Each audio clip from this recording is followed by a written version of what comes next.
പുതിയങ്ങാടി നീരൊഴുക്കും പ്രദേശങ്ങളിൽ കടലാക്രമണം രൂക്ഷം. പ്രദേശത്തെ വീടുകളിലും റോഡുകളിലും വെള്ളം കയറി. കള്ളക്കടൽ പ്രതിഭാസത്തെ തുടർന്നാണ് കടലേറ്റമുണ്ടായത്.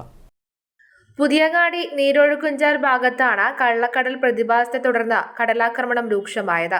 അഴിമുഖത്ത് നിന്ന് മണ്ണ് നീക്കം ചെയ്യാത്തതും കടലേറ്റം ഉണ്ടാവാൻ കാരണമായെന്ന് പ്രദേശത്തുകാർ പറയുന്നു. പ്രദേശത്തെ വീടുകളിൽ വെള്ളം കയറി, റോഡുകളും വെള്ളത്തിലായിട്ടുണ്ട്.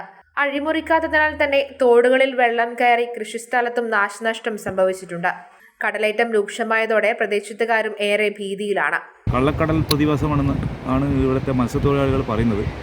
കഴിഞ്ഞ വർഷങ്ങളിലൊക്കെ ഡിസംബർ മാസങ്ങളിൽ ഇതുപോലെ വ്യാപകമായ രീതിയിൽ കടൽക്ഷോഭം ഉണ്ടായ ഒരു സ്ഥിതിവിശേഷം ഈ നാട്ടിലുണ്ടായിരുന്നു. കടൽ കയറുന്നതോടുകൂടി ഈ പ്രദേശത്തുള്ള റോഡിലും അതുപോലെ വയലുകളിലേക്കും ഉപ്പുജലം നിറയുന്നൊരവസ്ഥയാണുള്ളത്. അത് കാരണം നമ്മുടെ ജനവാസ മേഖലയിലെ വീടുകളിലെ കിണറുകളിലും അതുപോലെ സെപ്റ്റിക് ടാങ്കുകളിൽ നിറയുന്നു ഉപയോഗശൂന്യമാകുന്ന ഒരവസ്ഥയാണുള്ളത്. അതുപോലെ ഒരുപാട് വയലുകൾ ഇവിടെ നശിച്ചിട്ടുണ്ട്. ഏക്കർ കണക്കിന് വയലുകളിലെ കൃഷികൾ നശിച്ചിട്ടുണ്ട്. മത്സ്യങ്ങൾ നശിച്ചുകൊണ്ടിരിക്കുന്നു. കൃഷിസ്ഥലത്തുൾപ്പെടെ ഉപ്പുവെള്ളം കയറിയതോടെ ജനങ്ങൾ ദുരിതത്തിലായിരിക്കുകയാണ്. News bureau, Pazhayangadi.